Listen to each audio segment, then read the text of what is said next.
నేను ఇక్కడికి రాకముందు, ప్రసంగ వేదిక మీదకి ఎక్కకముందు, my mind is always totally blank regarding the topic of the message for that time. అసలేం మాట్లాడాలో ఏమీ నాకు అర్థం కాదు. అంటే ట్రై చేస్తూనే ఉంటాను, ప్రభువా నాతో మాట్లాడు, నాకు నీ చిత్తాన్ని తెలియపరచు, ఏం మాట్లాడాలి. తీరా ఖాళీ మైండ్తో అక్కడికి వెళ్ళిపోతే నీ ప్రజల ముందు నాకు అవమానం అయిపోతుందేమో మా ప్రభువా, ఏదో చెప్పేసి అడ్డుగోలుగా అర్థం లేకుండా ఇర్రెలవెంట్గా మాట్లాడి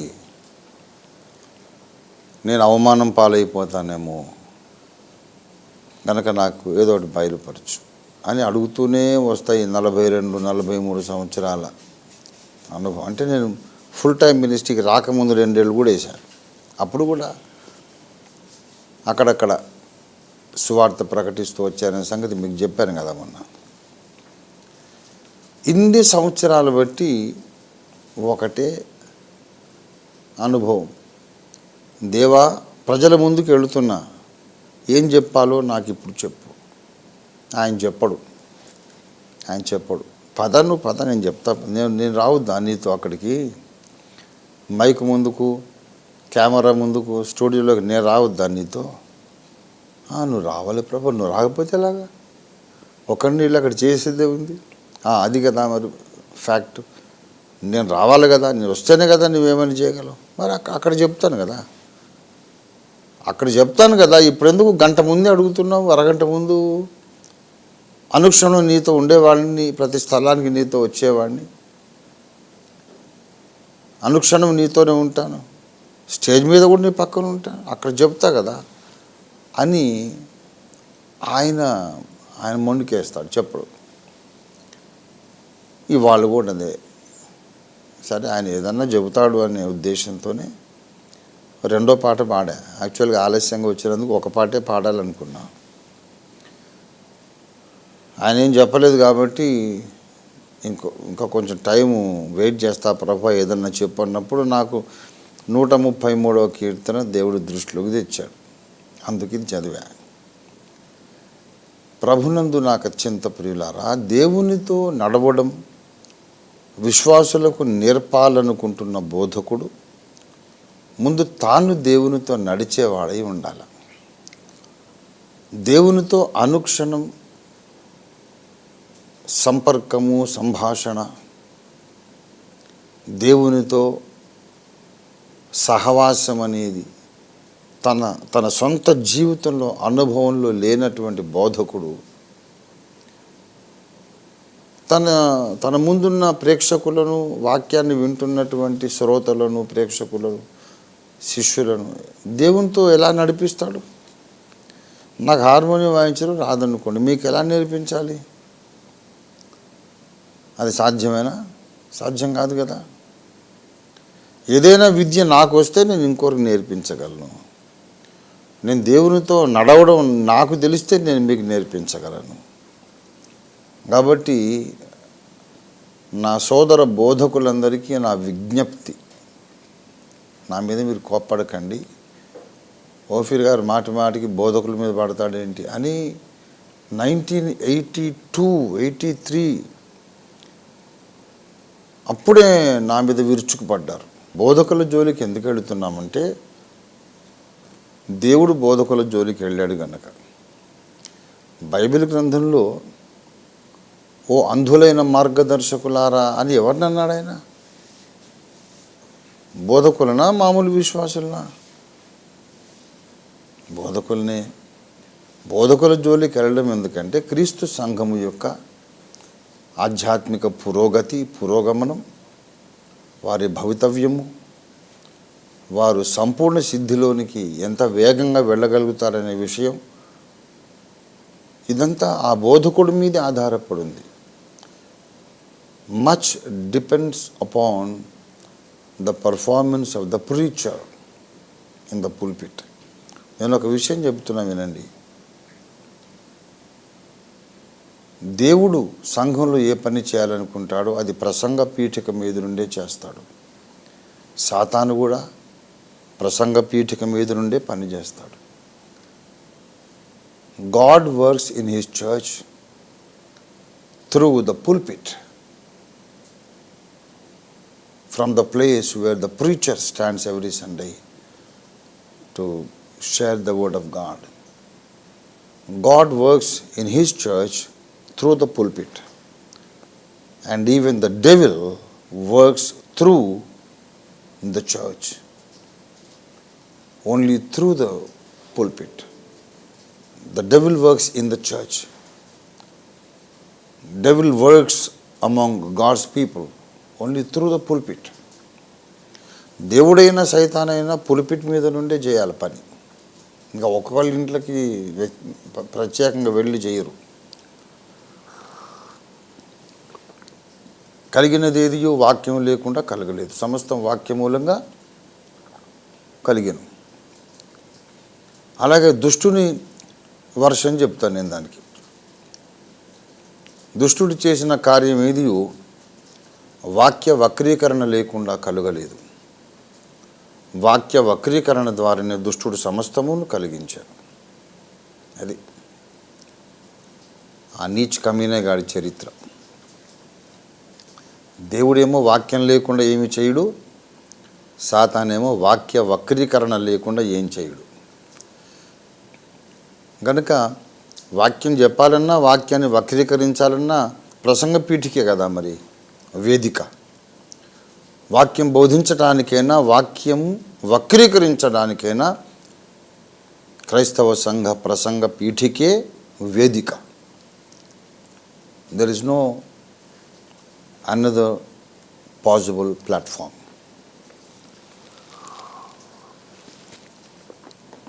అందుచేత బోధకులకు నేను చెబుతున్నా, నా సోదర బోధకులకు చెప్తున్నా. అన్నాను చూసారా, ఆ పాయింట్ కొరకు ఇందులోకి వచ్చాను నేను. బోధకులు ముఖ్యం. నా సోదర బోధకులు, మీరు ముందు దేవునితో అనుక్షణం సహవాసం చేయడం నేర్చుకోండి. కావలసింది థియాలజీ కాదు. డిఎల్ మూడీ అన్నారు ఈ మాట. Have you studied theology? Do you know theology అంటే, I don't know theology but I know kneeology అని చెప్పాను. నీస్ అంటే మోకాళ్ళు.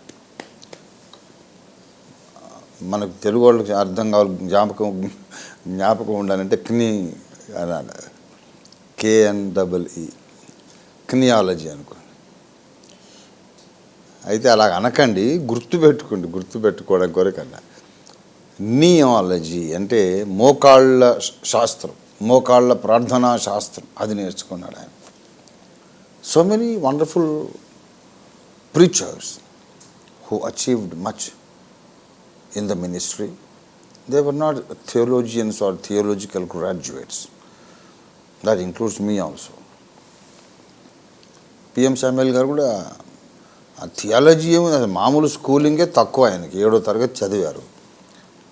అపోజిల్ PL పరంజ్యోతి గారు, ఆయన కూడా అక్షర జ్ఞానం ఏదో బిలో 10th క్లాస్, ఆయన 7వ తరగతి అనుకుంటా. But what a wonderful ministry he has done for the lord. Brother Bhagat Singh గారు కూడా థియాలజీ అయితే చదువుకోలేదు. లోకరీతిగా అయితే ఆయన ఇంజనీరు, కానీ థియాలజీ మాత్రం లేదు, నియాలజీ. గనుక మీరు ఏమి నేర్చుకున్నా ఏమి నేర్చుకోకపోయినా పర్వాలేదు. బోధకులైన మీరు, ప్రసంగికులైన మీరు, బోధకులైన మీరు, సంఘ కాపరులైన మీరు, మీకు ఏం తెలిసినా ఏం తెలియకపోయినా ఏం పర్వాలేదు. ముందైతే దేవునితో నడవటం మీకు తెలియాలి, దేవుని స్వరం వినడం మీకు తెలియాలి, దేవునితో మాట్లాడడం మీకు తెలియాలి, దేవుని సన్నిధిలో విరిగి నలిగి రోధించి కన్నీళ్ళ ప్రార్థన చేయడం మీకు తెలియాలి. I shall tell you one thing, my dear fellow preachers. The man God uses అనే అద్భుతమైన గ్రంథరాజాన్ని, అద్భుతమైన గ్రంథాన్ని ఆస్వాల్డ్ జే స్మిత్ గారు రాశారు. మీకు ఏ కాస్తో కూస్తో ఇంగ్లీషు అక్షర పరిజ్ఞానం ఉన్నా కాస్త మినిమం ఇంగ్లీష్ నాలెడ్జ్ ఉన్నా మీరు తప్పకుండా ఆ బుక్ చదవాలి. అమెజాన్లోనైనా మీరు బుక్ చేసుకోవచ్చు. కెనడాలో మీ వాళ్ళు ఎవరైనా ఉంటే ఆస్వాల్డ్ జే స్మిత్ గారు దైవ సేవ చేసినటువంటి వారి ప్రధాన కేంద్రం కెనడాలోని టొరంటో కెనడా. అక్కడ టొరంటో అక్కడ పీపుల్స్ చర్చ్ అనేది నెలకొల్పినాడు ఆయన. ఆస్వాల్డ్ జే స్మిత్ గారి చర్చ్ పేరు పీపుల్స్ చర్చ్. అది ఇంకా కొనసాగుతోంది. తర్వాత వారి కుమారుడు పాల్ బి స్మిత్ గారు నడిపించారు. మరి తర్వాత ఇప్పుడు ఎవరు నడిపిస్తున్నారో నాకు తెలీదు. డాక్టర్ ఆస్వాల్డ్ జే స్మిత్ ఆయన రాసిన అద్భుతమైన గ్రంథాలు. Please read Oswald J Smith's books. The man God uses, the revival we need, the work God blesses. ఇవన్నీ ఆయన పుస్తకాలు. ఎటువంటి పుస్తకాలండి? ఎటువంటి పుస్తకాలు అనుకుంటున్నారు? They are on the Himalayan peak, Himalayan height. ఇంకా మనం చాలా మైళ్ళు కొండలు ఎక్కాలి. ఇంకా మనం ఇక్కడే ఉన్నాం భూమి మీద. Please take your spiritual life seriously. Please take your spiritual walk seriously. You have to climb up the mountains, many miles and miles together. అక్కడికి పోవాలి. అక్కడికి పోయిన తర్వాత మనకు ఏడబ్ల్యూ టోజర్ గారు, స్పర్జన్ గారు వీళ్ళందరూ అక్కడ ఇక్కడున్నారా అన్నయ్యలు మీరని అక్కడ అప్పుడు అనిపిస్తుంది అన్నమాట. ద మ్యాన్ గాడ్ యూజెస్ అనే అద్భుతమైన పుస్తకంలో ఆయన చెబుతారు, స్మిత్ గారు, ఆస్వాల్డ్ జే స్మిత్ గారు, if you want to be used by the lord, you must know what it is to travel in the presence of God. Travelling అంటే ట్రావెలింగ్ కాదు, travelling అంటే ప్రయాణాలు. TRAVAILING. ట్రావెలింగ్ అంటే ప్రసవ వేదన పడుట, లేబర్ పెయిన్స్ వచ్చి బహువేదన కలుగుతుంది, దుర్భరమైన వర్ణనాతీతమైన వేదన. ఆ వేదన దేవుని సన్నిధిలో అనుభవించుటేంటో నీకు తెలియాలి. దేవుని సన్నిధిలో కన్నీళ్లతో ప్రార్థించడం తెలియని వాడిని దేవుడెన్నడూ వాడుకోలేదు, వాడుకోబోడు అని చెప్పారు ఆయన. Yes, I know what it is to be broken down in the presence of God. దేవుని సన్నిధిలో విరిగి నలిగి రోధించి ఇంకా ఈ ప్రార్థనే నా బ్రతుక్కి ఆఖరి ప్రార్థనేమో, ఇంకా చచ్చిపోతానేమో ఈ ప్రార్థనలోనే, పర్వాలేదు తండ్రి అని దేవుని సన్నిధిలో కన్నీరు గార్చి, అది మంచమైతే అది నా దిండు, లేకపోతే మోకరిస్తే బండలు తడిచిపోయేవన్నమాట. ఆ అనుభవం నీకు రావాలి. ఏదో డ్రైగా, ఏదో ప్లాస్టిక్ స్మైల్ అన్నట్టు ఒక ప్లాస్టిక్ ఫేస్ ఒకటి ఆర్టిఫిషియల్గా పెట్టుకొని నీవు ముందుగా సిద్ధపరచుకొని వచ్చిన మాటలు దేవుని ముందు ఏదో ఎక్కాలు, మ్యాథమెటిక్ టేబుల్స్ అప్పగించినట్టు అప్పగించి 2 1 2 2 4 అన్నట్టు నువ్వు చెప్పాలనుకున్నది గడగడ చెప్పేసి యేసునామములో ఆమేన్ అని వెళ్ళిపోతూ ఉంటే నీకు ఎప్పటికీ అభిషేకము రాదు, నీ నోట్లోకి దేవుని వాక్కు రాదు, నీ సంఘంలోకి ఆత్మలు రావు. కొంచెం బాధపడడం, మోకరించడం, ఏడవటం నేర్చుకోవాలి. రోదన విద్య నీ సన్నిధి భాగ్యము కోల్పోతి, రోదన విద్యను నే మరచిపోతి. ఇది నేను సేవకు వచ్చిన కొత్తలో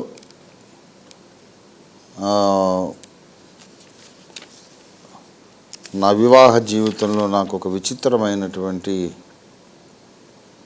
అనుభవం ఎదురైనప్పుడు చాలా మంచి ఉత్తమ కార్యము దైవ చిత్తానుసారమైన కార్యం అనేటటువంటి కార్యమే నేను చేసినప్పుడు దేవుడు తన అభిషేకాన్ని దూరం చేసి నన్ను చటామడ ఎడాపెడ వాయించేశాడు నా చెంపలు.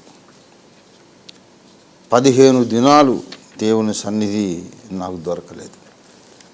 అప్పుడు రాసిన పాట, నీ సన్నిధి భాగ్యము కోల్పోతి, నాయాత్మలోనే నిరుపేదనైతి, సకలైశ్వర్యములను మించునట్టి నీ సన్నిధానము నాకేయుమయ్యా కరుణామయుండా. ఇదొక చరణం. హృదయపు బలిపీఠము కూలిపోయే, రోదన విద్యను నే మరచిపోతే, ప్రార్థన బలిపీఠము బాగు చేసి, ప్రార్థన బలిపీఠము బాగు చేసి, కన్నీరు నాలో ఉబికించుమయ్యా కరుణామయుండ. దేవుని సన్నిధిలో కన్నీరు కావాలి. వేరొక పాటలు కూడా ఈ మాట ప్రస్తావించాను నేను.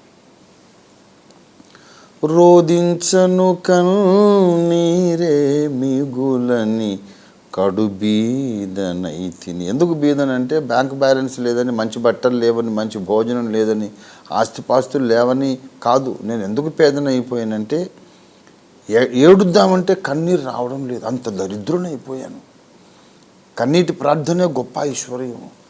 అది లేకుండా పోయింది నాకు. అన్నీ ఇచ్చాడు దేవుడు, తిండి బట్ట అన్నీ ఉన్నాయి. సమాజంలో వేల మంది నమస్కారం సార్, బాగున్నారా, నమస్తే సార్ అనేవాళ్ళు ఉన్నారు. ఒక పరపతి, పరువు, ప్రతిష్ట. తిట్టేవాళ్ళు బోడు మంది ఉన్నారు, మెచ్చుకునే వాళ్ళు అంతకంటే ఎక్కువ మంది ఉన్నారు. ఏం తక్కువ లేదు, ఒకటే తక్కువైంది, ప్రార్థిస్తే కన్నీరు రావటం లేదు.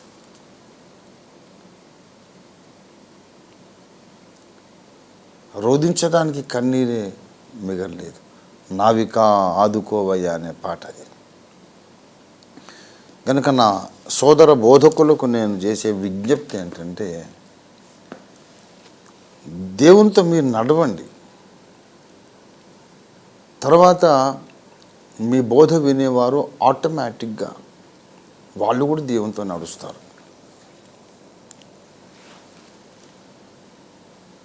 లెనార్డ్ రావెన్హిల్ గారు అనుకుంటా ఎవరన్నారో భక్తుడు ఈ మాట, తర్వాత ఈ జ్ఞాపకం సరి కాకపోతే మళ్ళీ దిద్దుకొని చెప్తా, కానీ భక్తుడు చెప్పిన మాట అయితే యాక్యురేట్గా నేను చెబుతున్నాను. ఆ భక్తుని నామధేయం లెనార్డ్ రావెన్హిల్ అని అనుకుంటున్నా, కాకపోతే మీకు తెలిస్తే మీరు నన్ను సరి చేయవచ్చు. That is not important, name is not important, this message is important. ఏమన్నారంటే, you want to see a prayerful congregation, show me a prayerful pastor, I will show you a praying church అన్నారు. ఎంత ultimate అండి. వాళ్ళు ఎంత ఉన్నతంగా దేవునితో నడిచిన భక్తులు అయితే అలాంటి ఆణిముత్యాలు వస్తాయండి. దేవుని సన్నిధిలో రోధించి ప్రార్థించే ఒక సేవకుడిని నాకు చూపించండి.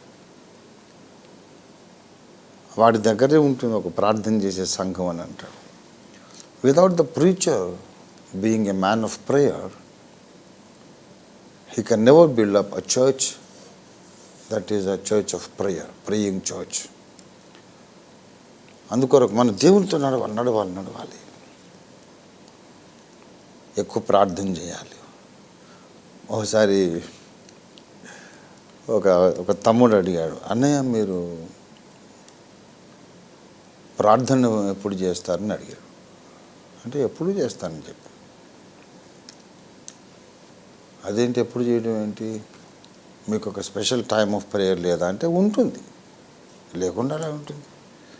ఆ స్పెషల్ టైమ్ ఆఫ్ ప్రేయర్ కొరకేగా దాన్ని నేర్చి ప్రార్థన చేసా. ప్రార్థన బలిపీఠము కట్టుము, బలిపీఠం కూలిపోయిందన్న. టైమే లేకపోతే కూలిపోవడం ఎక్కడిది ఉంది. అది ఎక్కడో ఏకాంతంగా చేసుకుంటాను నేను. భార్యాభర్తల ఏకాంత సమయం ఎంత ప్రశస్తమైంది, ఎంత ఎంత విలువైంది, ఎంత సీక్రెట్గా ఉండాలో అలాగా దేవుడు నా భర్త నేను ఎక్కడ ప్రైవేట్గా ఎప్పుడు ఉంటాను అది మీకందరికీ ఎందుకు తెలియాలి. నేను చాలా నేర్పుగా ఏకాంతాన్ని సృష్టించుకొని నా దేవుడితో నేను టైం గడుపుతా. అందరికీ తెలియకూడదు. భార్య ఎప్పుడు తన భర్తకు సన్నిహితంగా ఉంటుందో ఊరందరికీ ఆమె డప్పు కొట్టి పిలుస్తుంది. ఏంటి రండర్రా నేను నా భర్తతో ఉంటాను. ఏ స్త్రీ అలా చేయదు, ఏ పురుషుడైనా చేయడు.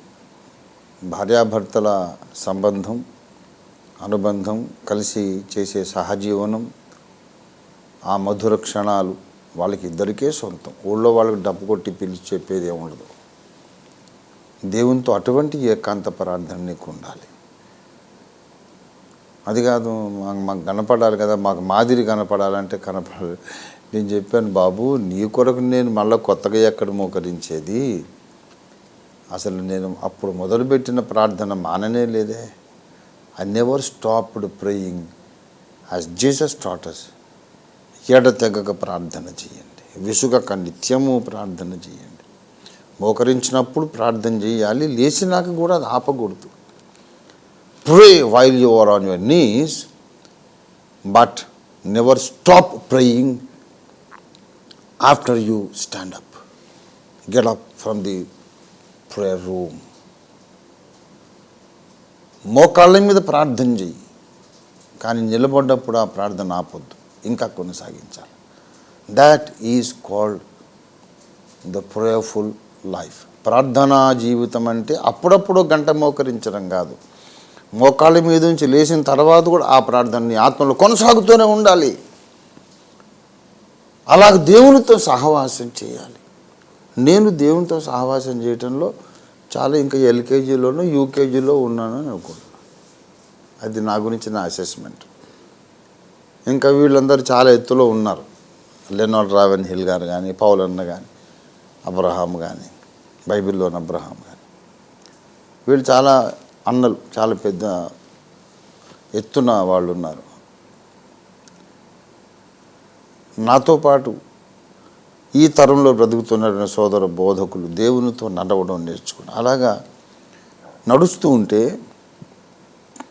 రేపేమి జరుగుతుందో ఇవాళ దేవుడు నీకు చెప్పే అవసరం ఉండదు. రేపటిలోకి దేవుడు నీతో పాటు వస్తాడు కనుక రేపటి సంగతి రేపే చెబుతాడు, ఇవాళ సంగతి ఇవాళ చెబుతాడు. నా ప్రసంగ అంశానికి రావడం కొరకు ఈ మాటలు చెబుతున్నాను. నీ జీవితంలో ఇప్పుడు నుండి రేపు, ఎల్లుండి, వచ్చే సంవత్సరం, రాబోయే అనేక సంవత్సరాలు దేవుడు ఎక్కడెక్కడ ఏమేమి చేస్తాడో, నువ్వేం చేయాలో మొత్తం స్కెచ్ రాసి నీకు దేవుడు ఎప్పటికీ ఇవ్వడు. అలా ఇచ్చేసేస్తే విశ్వాస యాత్రే కాదు అది. దేవుణ్ణి నమ్ముతూ నడవడం ఇంకేమున్నది. ముందే స్కెచ్ అంతా రాశాడు, నీకు ఇచ్చాడు. ఆ రోడ్ మ్యాప్ ప్రకారం ఇప్పుడు ఇటు ఈ టర్నింగ్ తీసుకోవాలి, ఈ అనుభవం వస్తుంది, ఇలా స్ట్రేట్గా వెళ్తే ఈ అనుభవం వస్తుంది. మొత్తం రోడ్ మ్యాప్ స్కెచ్ అంతా నీకు ఉందనుకో. ఇంకా విశ్వాసంతో నడిచింది ఏమున్నది బాబు. నీ నడక విశ్వాసంతో నడవాలి. దేవునితో నడక విశ్వాసంతో నడవాలి కనుక నెక్స్ట్ మూమెంట్ ఏం జరుగుతుందో నీకు తెలియకుండానే ఉండాలి. అప్పుడే విశ్వాసం అనేది పనిచేస్తుంది. నెక్స్ట్ మూమెంట్ ఏం జరుగుతుందో నీకు తెలియకుండా ఉన్నప్పుడే కదా నువ్వు విశ్వసించాల్సి వస్తుంది. అందుకే భవిష్యత్ అంతా దేవుడు నీకు స్పష్టంగా చూపించాడు. ఒక మాట చెప్పాడు, ఆయన్ని నమ్మి అడుగేసి తర్వాత ఏమవుతుందో తర్వాత చెప్తాడు ఆయన. నెక్స్ట్ 1 అవర్లో ఏమవుతుందో అప్పుడు చెప్తాడు. గంటకొకసారి ఏమేం కావాలో ఎప్పటికప్పుడు ఏ గంటకు ఆ గంటే చెబుతాడు కనుక దేవుని వెనక వదిలేసి నువ్వు వెళ్ళటానికి అవకాశం ఉండదు. దేవుని వెంట పెట్టుకుని నడవాలి, దేవునితో కలిసే నడవాలి. అప్పుడు ఎవ్రీ మూమెంట్ ఎప్పటికి కావాల్సిన గైడెన్స్ అప్పటికి వచ్చేస్తుంది. నాకు ఇప్పుడు ఇన్ని సంవత్సరాల అనుభవం అది. అప్పటికప్పుడు దేవుడు చెప్పి చేయించడమే. నేను ముందు రాసుకున్నది ఏది ఒక్క ప్రసంగమైనా లేదు. నేను సేవలోకి రాకముందు ఒక అంతలావు 200 పేజెస్ సింగిల్ రూల్డ్ నోట్బుక్లో ప్రసంగాలు రాసుకున్నాను. మెయిన్ టైటిల్ దాని ఏమంటారు cross references, different points of the message, conclusion. అలాగా మా ఇంటికి పాత పేపర్లు కొనుక్కోవడానికి చిత్తు కాగితాలు కొంటాడే వాడు వస్తే మా అక్కయ్యలు అది ఏంటో తెలియక, వాళ్ళకి తెలియదు కదా నేను ప్రసంగికుడిగా ప్రిపేర్ అవుతున్నాను, వాళ్ళకేం తెలుసు, తెలీదు. తమ్ముడు చిన్నోండి కదా, వాళ్ళు ఎత్తుకున్నోండి కదా, నా మీద అంత పెద్ద దృష్టే ఉంటుంది వాళ్ళకి. బాబా వాడు చిన్నోళ్ళు ఆయన దృష్టే. ఇప్పటికీ నాకు 62 ఏళ్ళు వచ్చినా వాళ్ళు ఎత్తుకున్నాడు. మరి వాళ్ళకంటే పెద్దోడు కాదు, ఢిల్లీకి రాజైన తల్లి కొడుకే. అలాగా వాళ్ళకి తెలీదు. నేను రాసుకున్న 200 పేజెస్ సింగిల్ నోట్బుక్లో ప్రసంగం అవుట్లైన్స్ అది ఆ పేపర్లోకి అమ్మేశారు. చాలా బాధపడ్డాను. మా అమ్మ చనిపోయినప్పుడు ఎంత అంత బాధపడ్డా. ప్రార్థన చేశా, ఎందుకు బాధపడుతున్నాను యేసయ్య, నేను రాసుకున్న ప్రసంగాలు అని వెళ్ళిపోయినాయి అని. ఎప్పుడు నవ్వు వస్తుంది కానీ అప్పుడు చాలా ఏడ్చేశాను. యేసుప్రభు ఏమన్నారంటే, పర్వాలేదు, ఎందుకు ఏంటి బాధ ఏంటి ప్రభా, నేను కష్టపడి చేసిన పరిశోధన అన్నీ అక్కడ రాసుకున్నాను, వాళ్ళు అమ్మేశారు అక్కోళ్ళు, తెలియదు అంటే. ఏం అమ్మలేదు, ఎక్కడికి పోలేదు అన్నాడు. అవునా, దొరకలేదు నేను పెట్టిన చోటది, అక్కడ లేదులే కానీ ఎక్కడికి పోలేదు అన్నాడు యేసయ్య. అవునా తండ్రి, మరి ఎక్కడుంది అంటే, అవన్నీ నేను నీ గుండెల మీద రాసేసానులే. నువ్వు బుక్లో రాస్తున్నప్పుడు నా వ్రేలుతో నీ గుండెల మీద అవే అక్షరాలు నేను రాశాను. వాస్తవం ఏంటంటే, నేను ఏది నీ గుండెల మీద రాస్తున్నానో అదే పేపర్ మీద రాయాలని నీకు అనిపించింది. It is an effect. The cause is that I was writing that message on your heart with my finger. That is the cause. You are inspired to write the same letters on a paper. Let the paper go, but the message will not go from your heart. యేసై చెప్పిన పాఠం. నేను అప్పుడు full time సేవకుడిని కాదు. అప్పుడు దేవుడు చెప్పి నీ గుండెల్లో నేను రాశాను, నువ్వు పోయి చెప్పన్న ప్రసంగమే 2 రేపుల ప్రసంగం, 2 మానభంగాల ప్రసంగం. డ్యూటెరోనమీ 22వ అధ్యాయం నుంచి నేను చెప్పాను కదా, మొన్న ఆదివారం చెప్పారు. అప్పటి నుండి యేసయ్యతో నడుస్తూ ఉన్నాను నేను. నాకున్న ధన్యత అది. నేను పర్ఫెక్ట్ కాదు కానీ యేసయ్యతో నడిచా. You know one thing, even imperfect people can walk with God. God is not looking for perfect people to walk with him. Never let that wrong notion deceive you. కొంతమంది దేవుడిని చాలా హెచ్చించినట్టు మాట్లాడేసి ఏమంటారంటే, పరిపూర్ణులైన వారితోనే దేవుడు నడుస్తాడు. నువ్వు దేవునితో నడవడం ఇష్టపడుతున్నావా, నువ్వు లోపం లేకుండా ఉండాలి అని చెప్పి. అదో పెద్ద పరిచయులు అండి. క్రైస్తవుల్లో చాలామంది పుల్పిట్ మీద బోల్డ్ మంది పరిచయులు ఉన్నారు. కృపలో జీవించేవాడు ఉండాలి పుల్పిట్లో. ఈ మాట కూడా చెప్తున్న బోధకులందరికీ.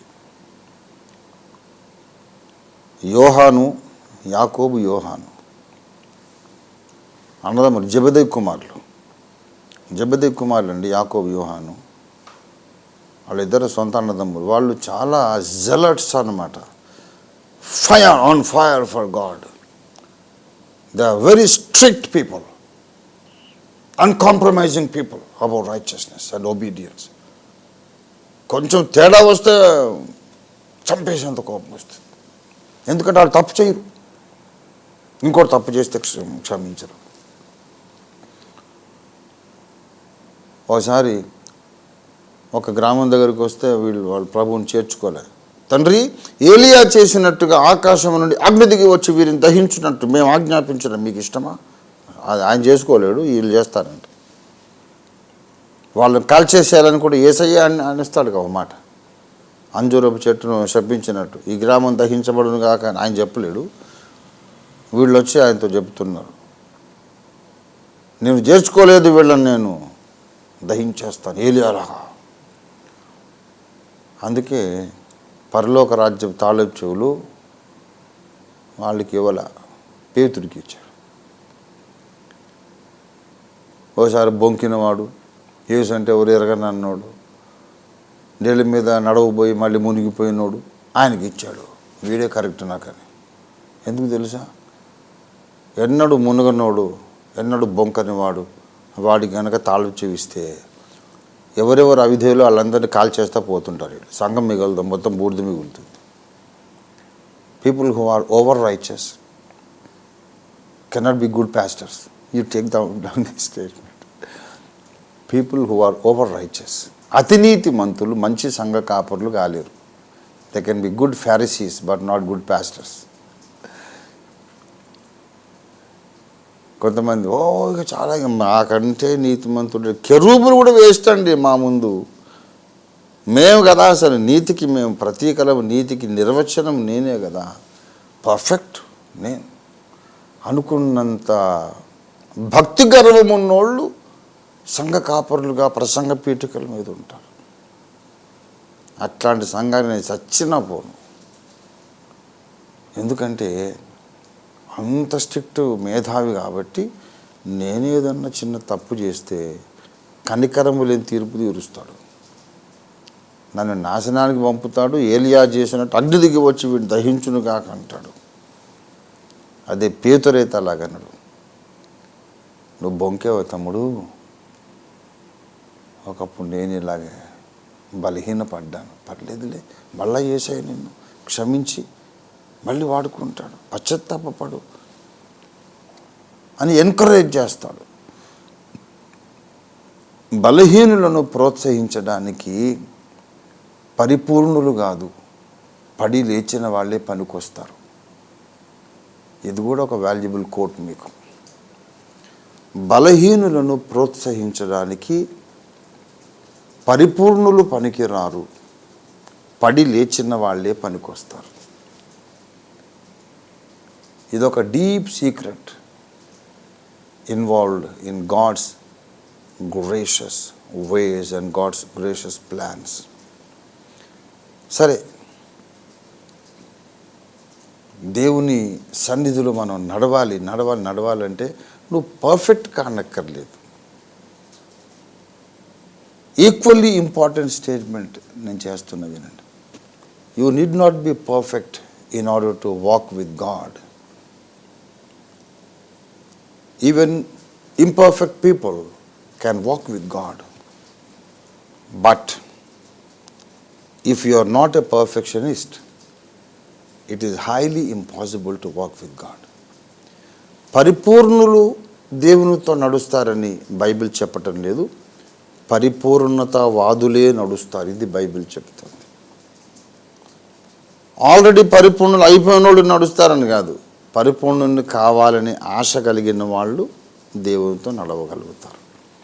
ఎందుకంటే అసలు పరిపూర్ణులం కావడానికి మనం చేసే సాధనే దేవునితో నడవటం. పరిపూర్ణులం కావడానికి మనం చేసే ప్రయత్నమే సృష్టికర్తతో నడవటం. నడవడం అంటే నిజంగా రోడ్డు మీద పోయి వాకింగ్ రోడ్డు మీద చేయటం అని కాదు, జీవిత యాత్రలో దేవునితో నడవటం, అడుగు తీసి అడుగు వేయడం. ఏంటంటే దేవునిలాగా మారడానికి మనం చేసే ప్రయత్నమే. ఎప్పుడైతే ఇది తప్పు నాలో ఉండకూడదని రియలైజేషన్ వచ్చి దాన్ని వదిలించుకొని కొత్త తీర్మానం చేసామో ఒక అడుగు ముందుకు పడ్డట్టే. ఒక మంచి పని చేయడానికి తీర్మానం చేయడం, ఒక చెడు పని మానడానికి తీర్మానం చేయడం, ఇవన్నీ ముందుకు నడవడమే మంచిది. ప్రతి బోధకుడు దేవునితో నడిచేవాడు కావాలి. అనుక్షణం దేవుని నుండి ఒక నడిపింపు కొరకు ఎదురు చూస్తూ నడిచేవాడై ఉండాలి. ప్రసంగ పీఠిక మీదికి కూడా ఆత్మతో నింపబడి రావాలి, కానీ బైబిల్లోని అక్షర జ్ఞానంతో నింపబడి వస్తే ప్రయోజనం లేదు. ఏమన్నాను? This is a statement which you will not understand easily. ప్రసంగ పీఠిక మీదికి ప్రసంగికుడు ఆత్మతో నింపబడి రావాలి, లేఖనాలలోని అక్షర పరిజ్ఞానంతో నింపబడి కాదు. అక్షరాలతో నింపబడి వస్తే అక్షరాలు చంపుతాయి. అక్షరము చంపును కానీ ఆత్మ జీవింపజేయను. పరిశుద్ధాత్మతో నింపబడాలి. ఆత్మతో నింపబడడంలో రెండు భాగాలు: పరిశుద్ధాత్మతో నింపబడము, లేఖనాల ఆత్మతో నింపబడడం. You must be filled with the spirit of God and filled with the spirit of the scripture. ఇంకా అప్పుడు ప్రసంగికుడుగా నువ్వు సిద్ధపరచబడతావు, కానీ ప్రసంగం అనేది నువ్వు సిద్ధపరచుకునే అవసరం ఉండదు. Please like, subscribe and press the bell icon to get all the updates.